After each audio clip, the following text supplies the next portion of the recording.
3 그리고 4주의 일진사주 명리학 제1051강 시작하겠습니다. 오늘은 양력으로 2021년 9월 22일이고요. 음력으로는 2021년 8월 16일입니다. 오늘 주어지는 명식 신축년 정유월 개요일이 되겠고요. 오늘의 일진은 개요가 되겠습니다. 자, 오늘 살펴볼 사주 명식은 일간은 개수일간이 되겠고, 개수일간이 태어난 월령 6월의 개수가 되겠습니다. 자, 어저께 임수에 대해서 공부를 했는데 오늘은 이제 같은 수이지만 음양이 좀 달라집니다. 그래서 어저께는 임수, 오늘은 개수에 대해서 공부를 한번 해보게 되는데, 일단 제일 먼저 일간이라고 하는 것 매우 중요하다라고 말씀을 드렸고요. 어저께 임수, 오늘 개수죠. 같은 수라고 하는 겁니다. 수라고 하는 것은 오행으로 수가 되는 것이고, 이 오행의 수를 갖다가 어저께 말씀드렸던 것처럼 양수라고 하는 것과 또 음수라고 하는 것으로 이렇게 구분하게 되는데, 어저께 공부했던 것 임수라고 하는 것은 양수가 되는 것이고요. 오늘은 개수가 음양이 달라져 있기 때문에 음수 이렇게 볼 수 있습니다. 같은 수죠. 그래서 물의 기운을 가지고 있다 이렇게 표현할 수가 있는데, 하나는 같은 물이라 하더라도 하나는 양의 기질을 가지고 있는 물, 하나는 음의 기질을 가지고 있는 물, 이렇게 달라집니다. 그래서 양의 기질을 가지고 있다라고 하는 뜻은 뭐냐면 크고 넓고 깊은 개념의 물이다라고 하는 거예요. 크고 넓고 그 다음에 깊다라고 하는 그런 개념이 되겠고요. 반대로 음은 뭐예요? 크고 넓고 깊은 것의 상대적인 개념이니까, 크지 않으니까 작고, 넓지 않으니까 좁고, 그죠? 깊지 않으니까 얕은 그런 물로 이렇게 볼 수가 있습니다. 크고 넓고 깊은 물, 우리가 알 수 있는 건 뭐죠? 바다만큼 넓은 게 없죠. 또 강이라든가 호수처럼 또 큰 물이 없습니다. 가장 넓고 깊고 한 물은 강이라든가 호수 내지는 바다 같은 물이 바로 이 양수가 될 것이고요. 그래서 임수라고 하는 것을 표현할 때 우리가 뭘로 표현하면 대해수라고 해서 큰 바닷물과 같다 이렇게 표현을 하게 되고요. 또 반대로 개수라고 하는 것은 양수인 임수에 비해서 같은 물이라 하더라도 작은 물에 해당이 되죠. 그래서 쉽게 표현할 때 옹달샘과 같다 이렇게 표현하기도 하고요. 작은 이슬과 같다라고도 표현합니다. 그래서 개수 같은 경우에는 우리가 한마디로 해서 개수라고 하는 것은 우로수와 같은 그런 물이다라고 이렇게 보시면 되겠습니다. 그래서 양수인 임수하고 음수인 개수가 이렇게 차이가 있는데, 일단 수라고 하는 것, 물이라고 하는 것은 임수가 됐든 개수가 됐든 뭐가 중요하다? 맑고 깨끗함이 중요한 포인트가 된다라고 볼 수가 있습니다. 이거는 임수가 됐든 개수가 됐든 공통적으로 가지고 있는 특징이다라고 봤을 때, 특히나 오늘 공부하는 개수라고 하는 것은 특히나 맑고 깨끗한 것을 더 중요시 여긴다. 즉 개수라고 하는 것은 사람이 먹을 수 있는 음용수 같은 그런 개념으로 쓰기 때문에, 개수는 임수도 마찬가지로 맑고 깨끗한 걸 좋아하지만 개수는 더더군다나 사람이 먹을 수 있는 물과 같다라고 해서 더욱 맑고 깨끗함을 전한다. 그리고 음용수라고도 좀 우리 정화수 있죠. 옛날에 하늘에 치성을 드리기 위해서 할머니 어머님들이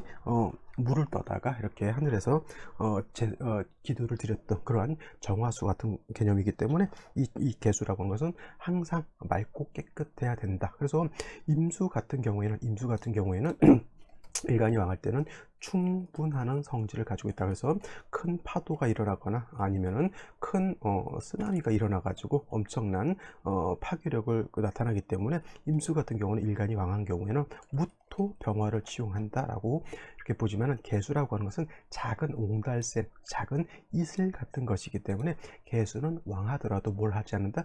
충분한 성질을 나타내지 않기 때문에 개수는 무토 내지는 기토 보는 것을 결코 좋아하지 않습니다. 무토를 보게 되면 토가 많아지게 되면 수가 매몰이 될 것이고요. 여러분들 물 같은 거를 갖다가 흙이 메꿔 버릴 수 있죠. 그야말로 이제 수가 매몰되는 것이고, 또는 기토 같은 것을 보게 되면 개수가 흙탕물이 되죠. 탁수가 된다 이렇게 볼 수가 있는 겁니다. 그래서 개수라고 하는 것은 웬만해 가지고 절대적으로 무토 기토를 쓰지 않는다 이런 것이 아니라, 웬만해 가지고 거의 대부분 개수라고 하는 것은 맑고 깨끗함이 생명이기 때문에 무토 기토를 많이 보는 것을 좋아하지 않고요. 개수라고 하는 것은 무토기토가 많아지게 되면 반드시 양목인 간목을 가지고 토를 갖다가 제거해야지만 개수가 탁해지지 않을 수 있다. 저 감목 같은 경우는 비유를 하자면 뭐냐면, 여러분들 정수기 집에 다 하나씩 가지고 있을 겁니다. 정수기의 필터 같은 개념이 바로 저 감목이죠. 미나리깡 같은 저 미나리 깡이라든가, 여러분들 불의 옥잠이라고 이런 거 아시나요? 이거 물을 걸러주는 그런 식물이죠. 미나리깡 같은 데 가면은 더러울 것 같은데, 미나리가 그 물을 갖다가 다 이렇게 걸러가지고 물이 굉장히 깨끗하고요. 불의 옥잠 같은 경우도 특수 수생식물이라 그러죠. 물에서 자라는 것인데 물을 이렇게 걸러주는 그런 역할을 한다, 이렇게 보시면 되겠습니다. 그래서 개수라고 하는 것이 무토가 많아지게 되면 반드시 간목으로서 이렇게 물을 깨끗하게 정화함이 필요하다라고 보시면 되겠습니다. 자, 그러면 개수 일간이 태어난 원력 6월에 대해서 간단하게 알아보도록 하겠습니다. 자, 개수 일간이 태어난 월령 6월에 개수가 되겠고요. 또 다시 반복하게 되면 백로가 되어 6월에는 백로라고 하는 절기, 그 다음에 추분이라고 하는 절기가 있는데, 신월에서 6월로 넘어오려고 하면 반드시 백로가 되어야 된다라고 하는 것, 그 다음에 신유술서방이라고 해서 방이론 서쪽이 되면서 이 쪽은 금이 왕한 금왕절이다라고 말씀을 드렸습니다. 특히나 신월이라든가 신월 내지는 6월이라고 하는 것이 12계절 중에서 가장 금이 왕한 계절이 되는데, 저번 달인 신월 같은 경우에는 금이 임관지가 돼서 왕한 것이고, 6월 같은 경우는 금이 제왕지가 돼서 매우 왕하다라고 말씀을 드렸죠. 근데 한 가지 어저께도 설명드렸던 것처럼 신월이라고 하는 절기가 있고요, 계절이 있고, 월이 있고 6월이라고 하는 계절이 있는데, 이 둘의 차이점은 뭐예요? 같은 금왕절이면서 같은 가을이라 하더라도 이 신월에는 무토라고 하는 것, 임수라고 하는 것, 그 다음에 경금이라고 하는 것이 있어서 조금은 같은 금이라 하더라도 유금에 비해서 신금은 약간은 탁기를 조금은 가지고 있다라고 볼 수 있지만, 6월이라고 하는 계절은 경금이라고 하는 것과 신금이라고 하는 것을 가지고 있기 때문에 6월은 12개월 중에서 가장 깨끗한 그런 금이다라고 보시면 되겠습니다. 지금 6월에 나가면은요, 일단 여름 같은 때는 공기도 좀 뿌옇고 너무 뜨겁고 멀리까지 시야가 이렇게 안 비치는데, 요 6월 들어오게 되면 하늘도 파랗게 맑죠. 하늘이 파랗다라고 하는 것은 대기 중에 어떤 좀 공기가 이렇게 좀 더럽지 않고 맑고 깨끗하다라고 하는 그런 개념도 들면서, 기온 자체가 좀 오싹오싹하면서 좀 서늘하면서 약간 청량감이 드는 그런 기운. 이것이 뭐냐면 금의 숙살지기가 있기 때문에 좀 오싹하면서도 조금 움직여도 땀이 안 나잖아요, 이렇게. 그래서 제가 제일 좋아하는 계절은 가을입니다. 저는 뜨거운 곳을 별로 좋아하지 않고요. 차가운 곳은 차라리 버틸 수는 있지만은, 더워서 땀나고 끈적끈적한 것을 제가 제일 싫어하거든요. 근데 가을은 춥지도 않으면서 조금만 움직여도 그렇게 덥지 않고, 그 다음에 청량감을 주는 계절이기 때문에 요 가을을 좋아하는, 특히나 지금 6월이 가장 좋을 때, 이제 수월로 넘어가게 되면 이제 계절 자체가 겨울로 넘어가기 전달이기 때문에 술월은 좀 너무 추운 그런 때인데, 요 6월이 가장 지금 이게 추석이 있는 요 달이 가장 좋은 때가 아닌가 싶고요. 금도 자체도 탁기가 없기 때문에 금이 가장 깨끗하다. 그래서 어저께 임수가 6월에 태어났을 때도 마찬가지고, 오늘 개수가 6월에 태어났을 때도 마찬가지고, 뭘 좋아한다? 금백 수청함을 좋아한다. 그래서 특히나 개수는 제가 말씀드렸던 것처럼 청징함이 생명이다라고 말씀을 드렸기 때문에 항상 맑고 깨끗함을 좋아하는데, 특히나 6월은 금 자체도 깨끗하기 때문에 금백수청, 금수쌍청 하는 것이 가장 바람직한 사주의 배합법이 된다라고 볼 수가 있겠습니다. 그래서 개수가 6월에 태어났을 때 무토가 천간에 투출하는 거 좋을까요? 안 좋을까요? 당연히 무토가 투출하게 되면 금을 더럽히게 될 것이고, 수도 탁하게 만들 수가 있겠죠. 당연히 기토 또한 천간으로 투출하게 되면 개수를 탁하게 만들 수 있다. 그래서 개수일간은 특히나 6월에 금백수청을 좋아하기 때문에 무토, 기토가 천간으로 드러나게 되면은 반드시 뭐가 있어야 된다? 간목이 이렇게 있어서 토가 수하고 금을 탁하게 만드는 것을 막아 주어야 된다라고 이렇게 말씀을 드렸고, 이거 기토가 없다 하더라도 기토나 무토가 없다 하더라도 6월의 개수는 간목 하나 정도는 가지고 있는 것이 좋겠고요.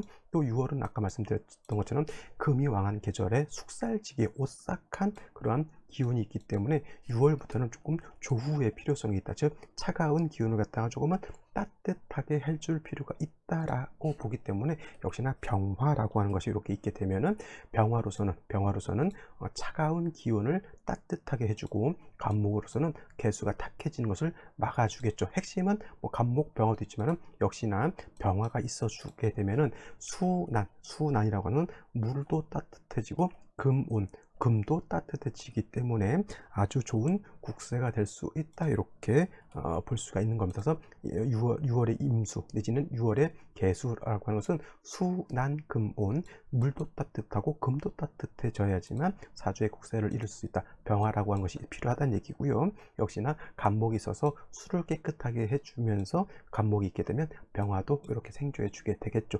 상관생지할 수 있는 그러한 사주가 되기 때문에 역시나 어저께는 식신생제라고 말씀을 드렸는데, 오늘은 이렇게 간목병화를 갖추게 되면 상관생제, 성격 자체가 온후하면서 착하면서 성격이 평상시에는 조용한 듯 하지만은 상관을 가지고 있는 사람들이 남녀 불문하고 성격이 대찬 그런 성격을 가지고 있죠. 상관생자하게 되면은 이런 거는 직장 생활을 하기보다는 대체적으로 자기 프리랜서로서 전문 직종에 일하는 사람들이 많이 있을 수 있다, 이렇게 보시면 되겠습니다. 상관이 있는 사람들이 대체적으로 성격이 강하기 때문에 갓 태어난 아이들도 있잖아요.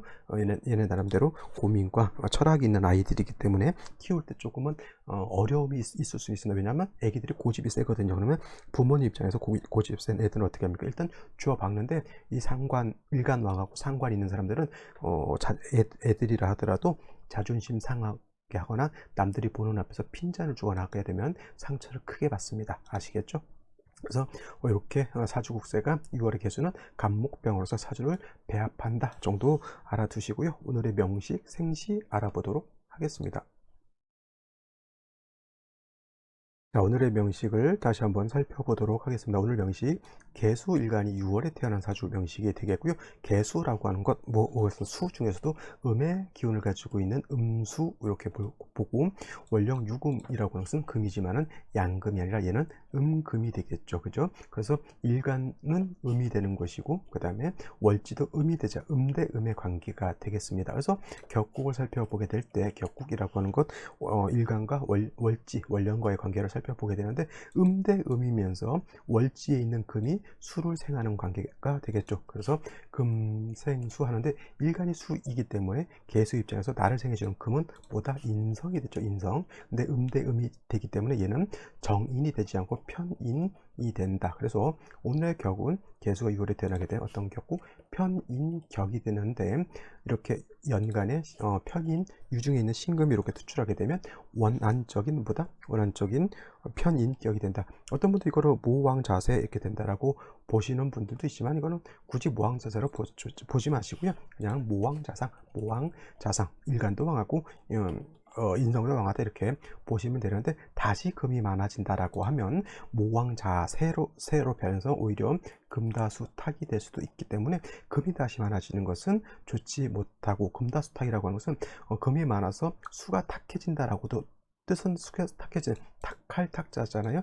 수가 탁해진다라고 볼 수 있지만, 금다수탁은 오히려 금이 많아서 금이 수를 생하지 못한다, 이렇게 보셔도 크게 틀린 내용은 아니다라고 보실 수 있겠습니다. 6월에 개수가 신금까지 투출되어 있고, 특히나 개수 자체가 청징함을 좋아한다고 했고, 그 다음에 6월 자체가 금이 깨끗하기 때문에 금백수청함을 매우 좋아한다라고 했죠. 그래서 간목이라고 하는 상관, 그 다음에 병화라고 하는 정제로서 배합을 한다라고 이렇게 말씀을 드렸는데, 연지에 이렇게 축토를 가지고 있습니다. 개수 입장에서 축토라고 하는 것은 뭐예요? 편관이 되겠죠. 편관, 칠살이라고 합니다. 그렇다고 해서 격이 칠살격으로 바뀌는 건 아니고, 유금이 축토를 보게 되면 유축회금하죠. 이거는 삼합이라고 해서 사유, 축, 삼합이 되죠. 이렇게 하게 되면 금국을 이룬다. 금이 왕해진다. 만약에 생시 뭐 오늘같이 예를 들어서 오늘은 개사가 아니지만 개사 일주였다라면 사유축, 저번 개수가 개사가 아니었나 싶은데 이렇게 사유축 하게 되면은 완전히 금국을 형성한다라고 볼 수가 있는 겁니다. 근데 요 사원은 아직 없으니까 유축이라고 해서 이거는 완전한 삼합은 아니고 삼합에 준한다고 해서 준삼합 이렇게 보시면 돼요. 그래서 금이 굉장히 왕해지는 것으로 볼 수 있죠. 이렇게 되면 오히려 아까 말씀드렸던 것처럼 금닭 수탁이 될 수도 있다라고 보실 수 있는데, 연일지에도 다시 금왕절인 6월에 다시 유금이 있기 때문에 이건 굉장히 인성이 왕하다라고 이렇게 볼 수가 있습니다. 이건 적절하게 화가 있어서 금을 갖다가 왕한 인성을 갖다가 제해 주는 것이 필요하죠. 저 화라고 하는 것은 재성인 것이고요. 그다음에 이 재성이 인성을 극하는 거잖아요. 인성을. 그래서 이거를 딱 재성이 인성을 극한다고 해서 재극인 이렇게 보시는데, 재극인 어저께 말씀드렸던 것처럼 재성이 인성을 극하는 것, 재극인의 경우에는 두 가지가 있을 수 있습니다. 첫 번째로 첫 번째로는 뭐가 있냐면 용재파인이라고 하는 것이 있을 수가 있겠고, 두 번째로는 탐재파인이라고 하는 것이 있을 수 있는데, 오늘 같은 경우는 재극인인데 용재파인이라고 할까요? 아니면 탐재파인이라고 할까요? 오늘 재성이 인성을 극하는 것은 탐재파인이 아니라 용재파인으로서 재성의 용도가 있는 것으로 보는 것이지, 이거 탐재파인이 되면 재성으로 인해서 패가 망신하는 그런 사주가 되는 것이죠. 다행스럽게 월간에 이렇게 정화가 있어서 이 정화가 금을 갖다 이렇게 억제시켜 줄 수 있는데, 정화가 뿌리가 없다라고 하는 것이 조금 단점이 될 수 있다라고 보는 겁니다. 어떤 분들도 이렇게 일간 개수 옆에 정화가 있으면 이거를 갖다가 정계충이라고 해서 일간 개수가 정화를 갖다 파극해서 안 좋다 이렇게 보시는 분들도 있는데, 그렇게 사주를 보시는 분들 역시나 이제 하수 이렇게 생각하시면 돼요. 일간 개수는 가만히 있는 것이고요. 일간 개수는 일간은 뭐라 그랬냐면 운동할 때 심판과 같고요. 한 나라의 임금과 같은 것입니다. 임금이 가서 밥 해 먹고 그럴 땐 임금은 가만히 있는 것이다. 심판은 가만히 있으면서 가부의 판단만 하는 것이지 심판이 어느 편을 들어서 할 수는 없는 것이죠. 일간이라고 하는 것은 가만히 있는 것이지 일간 개수가 정화를 갖다 파극하고 그러지 않습니다. 아시겠죠? 그래서 이렇게 되게 되면은 인성이 많아서 금다수탁이 될 수 있는 그런 환경에서 정화가 있어서 금을 갖다 억제시켜 주는 것이 필요하고, 또 이렇게 금수가 많아지게 되면 아까 말씀드렸던 것처럼 조후하는 것도 필요하게 된다라고 말씀드릴 수가 있겠죠. 그러면 생시는 어떤 글자들이 오는 것이 좋은지 알아볼 때인데, 일단 토가 오는 거 좋을까요? 안 좋을까요? 제가 봤을 때 안 좋을 것 같고요. 다시 금이 들어오는 것도 제가 봤을 때는 안 좋을 것 같고요. 다시 수가 들어오는 것도 안 좋을 것 같습니다. 오로지 올 수 있는 건 목이라든가 아니면 화의 기운이 들어와서 사주를 갖다가 중화시키는 것이 필요하다, 이렇게 말씀을 드릴 수가 있겠습니다. 네, 그러면 생시를 살펴보도록 하겠습니다. 제일 먼저 임자시를 보도록 하죠. 임자시가 되게 되면은 6월의 개수, 제가 말씀드렸던 것처럼 금백수청을 굉장히 좋아하는 그런 시절인데, 시지에서 자수를 보고 임수투출하게 되면은 이건 금수가 굉장히 왕한 사주가 되겠죠. 정화가 없었다라고 하면 이건 뭐 금으로 종할지 아니면 수로 종할지 좀 헷갈릴 수가 있는데, 정화가 있기 때문에 이 사주는 종격이 된다 안 된다, 종격되지 않고, 그러니까 전왕격이라든가 내지는 종격으로 보기는 좀 어렵고요. 종격으로 보기는 어렵고 정화 있었기 때문에 만약에 종격이 된다 하더라도 이거는 파격이 될 수밖에 없죠. 사주 국사가 매우 좋지 않은 그런 국사가 되는 것이죠. 이렇게 되면 일간이 너무 왕한데 바로 뭐라 그러냐면 이걸 갖다 신왕 무의라고 이렇게 해서 일간이 너무 왕한데 통제 장치가 마치 없는 것과 같은, 브레이크가 고장난 차와 같다라고 볼 수가 있겠습니다. 이런 경우는 운세는 그냥 목화운으로 가서 조후가 되는 것이 일단 시급할 것 같고요. 개시 이렇게 된다 하더라도 마찬가지로 임자나 개시는 일간 금수는 왕한 중에 화가 있는데 화가 용도가 없죠. 쟁제도 안 되는데, 이거는 정화가 라고 하는 것은 병화하고 달라서 이렇게 뿌리 없는 정화는 거의 마치 없는 것 같다. 그렇다고 해서 이 사주가 뭐 종격이 되느냐? 종격도 되지 않는 애매모호한 그런 국세가 되기 때문에 임자 개해지는 제가 봤을 때는 만약에 사람이 이렇게 태어나게 되면 굉장히 고집 세고 자기 주장이 좀 강한데, 자기 주장이 강하다 하더라도 좀 합리적이고 주변 사람들과 좀 어느 정도 대화가 되면 되는데, 너무 자기 주장만 끝까지 펼치고 자기 어떤 이익만을 바란다라고 하면 결코 좋은 그런 사주는 되지 않을 것이다라고 볼 수가 있겠고, 갑인시 같은 경우에는 금수가 이렇게 왕한 중에 간목이 있게 되면 수의 기운을 설계하게 되겠고요. 이 간목은 정화도 이렇게 생조해 줄 수 있겠죠. 더 좋은 것은 인중에 있는 병화가 있기 때문에 인중에 있는 병화로 조우하고, 정화는 금을 갖다 통제시켜주는 역할을 한다라고 하면 갑인시 정도 나쁘지 않다라고 말씀을 드릴 수가 있는데, 같은 목을 본다 하더라도 을묘시는 갑인시에 비하면 굉장히 국세가 떨어지기 때문에 이왕이면 을묘시보다는 갑인시를 얻는 것이 좋겠고요. 또 을묘시가 됐을 때는 불미스러운 게 뭐예요? 묘유충이 되는 것이 굉장히 좋지 못하다. 그래서 절대 을묘시는 선택해서는 된다 안 된다? 안 된다가 정답이 되겠습니다. 그리고 병진시 이렇게 됐을 때는 여기 유금은 연지에 있는 축토하고 유축합을 하는 것이고, 일지에 있는 유금은 시지의 진토하고 진유합금을 하게 됐죠. 그러면 전체적으로 금이 왕해지기 때문에 역시나 정화병화가 있는 상태에서는 절대 금으로 종하지는 못하고요. 병화하고 정화가 뿌리가 없다라고 하는 것이 큰 단점이죠. 운은 어디로 가 있든 역시나 목화운으로 가서 병화, 화가 살아나야지만 이 사주는 중화를 이룰 수 있는 그런 사주 국사가 되겠고, 정사시 이렇게 됐을 때는 화를 맞지만, 이게 또 마찬가지로 이거 보세요. 사유, 그죠? 유축이 축이죠. 이거는 지지로 사유 축 회금할 수 있어요. 삼합으로 되는 것을 볼 수 있어요. 사유 축 삼합이 된다. 그래서 이거는 금이 매우 왕한 사주가 된다. 그렇다 하더라도 사화가 완전히 못 쓰느냐, 그렇지 않고요. 사유축 회금하게 되면은 사중병화의 기능이 많이 떨어진다라고는 볼 수 있다 하더라도 사중병화는 못 쓴다 볼 수는 없습니다. 그래서 사에 그래도 정화 두 개가 뿌리를 간신히 둘 수 있기 때문에 이 사중병화 정화를 쓸 수는 있습니다만 공력은 매우 떨어진다. 역시나 운은 목화운으로 가는 것이 좋겠고요. 개수 입장에서 무토를 천간해서 보거나 기토를 천간해서 보는 것은 매우 좋지 못하다. 무토는 개수를 매몰시켜 버릴 것이고요. 기토는 개수를 갖다가 탁하게 만들 것이기 때문에 좋지 못한 생시가 되겠고, 경신 신유시가 되는 경우에는 금왕자래, 이거는 인성이 많아지게 되죠. 이것도 마찬가지로 정화가 없었다라고 하면 요거 종격으로 와서 이거는 인성으로 종하는 거죠. 금으로 종왕격으로 이렇게 볼 수가 있는데, 이것도 제가 봤을 때는 종격으로 보긴 좀 어렵고, 그냥 운이 목화운으로 가서 조후 정도 해주는 것이 좋을 것이다. 신유시도 마찬가지로 이렇게 보시면 되겠습니다. 자, 오늘은 여기까지 설명드리도록 하고요. 오늘 연휴 마지막 날이죠. 그래서 연휴 내일부터 또 출근하시는 분들, 5일 쉬다가 출근하려면 굉장히 힘들다라고 이렇게 하죠. 자, 그렇다 하더라도 또 하루하루 또 열심히 살아가는 모습 아름다울 것입니다. 저는 내일 또 찾아뵙도록 하겠습니다. 감사합니다.